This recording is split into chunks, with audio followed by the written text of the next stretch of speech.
which means that this is 7 weeks of me on my weight loss journey. And I weighed 2 pounds more than when I started. And that is kind of embarrassing to admit or to like see. But you know what? I did lose like 8 pounds. And then in the past 10 days, I've gained 10 of it back. And so we weren't expecting the Rona to hit. We weren't expecting lockdown or all the emotions that come with it. Wasn't expecting to lose my job, have to postpone my wedding, cancel my trip. Like the things that really anchored me into my being motivated and like pushing myself. Oh yeah, the gym closing down. So all of the things that kept me anchored into my goals blew up.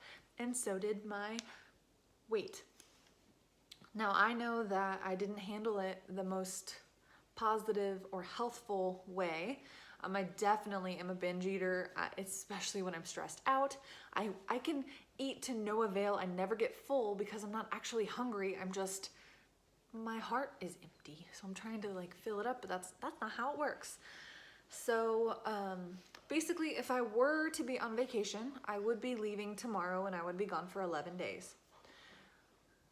So on that vacation, I would have not worked out and I wouldn't have really cared about what I ate or drank anyway. And so in my head, the way that I can rationalize it is instead of the weight that I would have gained on my trip, I kind of just took a staycation, a forced staycation that was full of depression instead. And so I'm gonna give myself some grace. I'm not gonna beat myself up. It doesn't do any good. It is what it is. And what I'm going to do, and I feel kind of like a fraud or something because I have had these plans and I've said these things out loud and you guys have watched them and I'm like, this is what I'm gonna do, this is what I'm gonna do. And I haven't been keeping the promises to myself because quite frankly, I didn't care. I just felt like everything was getting ripped away from me and what was the point of anything? And if I could get some comfort from eating the sugar, then I would have chose that instead of wallowing. But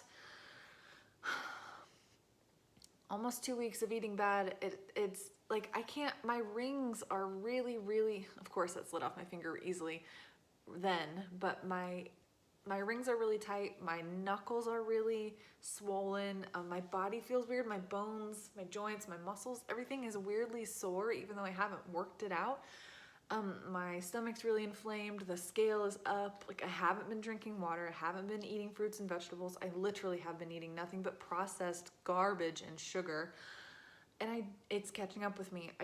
Even if I wasn't looking at a scale, I don't feel good.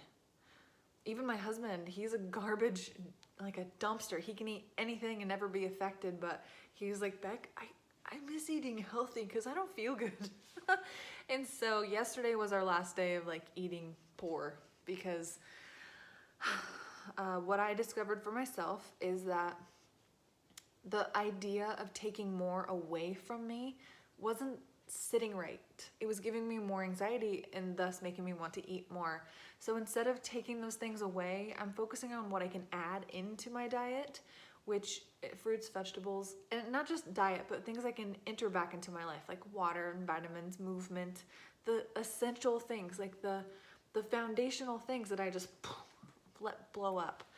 I'm gonna get back to those things. And definitely starting today, I have water for breakfast. I had bacon, eggs, and kale, like all mixed up together, and a whole big mason jar full of water. And then for lunch, I'll have some tuna fish and salad and just get back into being more mindful and treating my body with respect. Oh boy. Okay, I did try to do a what I eat in a day video and I've recorded like 25 minutes worth of stuff, but then when I tried to upload it, it said like because I'm not a verified account, that I only can do 15 minutes or less. So it's like choppy and weird and I just have a bad attitude. So I apologize for all of that, but that's the reality of it. I was not in my best headspace and I just was so pissed. With the goals that I had, my trip, not happening. Our wedding, I think we have to postpone it until 2021 just because everything's closed. and it's looking like everything's gonna continue to be closed. And so I'm surrendering. I can't control anything. I can't plan, and I'm such a planner, but I can't plan. So all I can do is focus on what I can do today.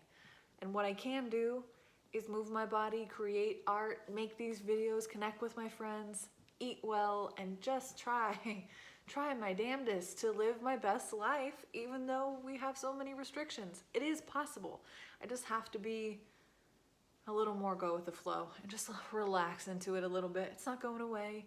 It's not going to be normal in a few days, you know. It was supposed to be over April 1st, then April 9th, now May 1st, and who knows when it's actually going to be over.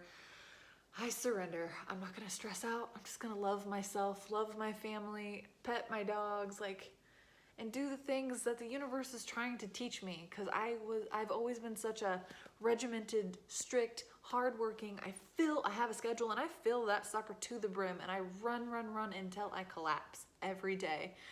And I can't do that now. So I'm actually learning what's important to you guys right now. For me, it's just, I'm learning how to cope, and I'm learning how to respond better, and I'm learning how to let go of control, and this is teaching me that it's very important to have a savings. It's very important to have a stockpile of canned goods and dried food for just in case things happen. It's very important to connect with people, and it's so important to lift each other up right now. I often pushed my friends and family to the back burner, and I put work before everyone else. And when this all comes back around, yes, I'll be working a little bit more to make up for the loss of income, but I don't need to work 60 hours a week. I don't need to please everyone in order to have a good life. So there's some lessons that we can take from all of this. And if you have been shown a lesson, please share in the comments below, because I'm super curious, and I think it would be very uplifting for all of us just to put a positive spin on it. So although we have all lost things and we're all having to adjust, what's some positives that have come out of all of this for you guys? I think that's the update for me for right now. This morning I was 209.6. When I first started, I was 207.6. And what I'm going to do is take a picture of my weight every single morning, just because I know that it doesn't seem possible to gain 10 pounds of true weight in 11 days. And so it's my prediction that a lot of it is inflammation and water retention. And so I thought it would be a cool experiment to try to drink a gallon of water a day, and to just track my weight and see what it does in the next week or so every day. Just because I got time and I'm curious. But all right, you guys, thanks for watching this update. And I'll continue to do these videos because they're kind of fun for me and they do keep me in check. And then just know that if you've messed up or coped with all of this in an unhealthy way, it's never too late just to switch what you're doing, to accept defeat, to accept that maybe you weren't making the most healthful choices or positive behaviors. But today you can do something different. Today you can focus on health and well-being and fueling your vessel to its highest potential. All right, have a good day, and I'll talk to you next week. Stay positive, stay wild, stay well, stay sane. Talk to you later.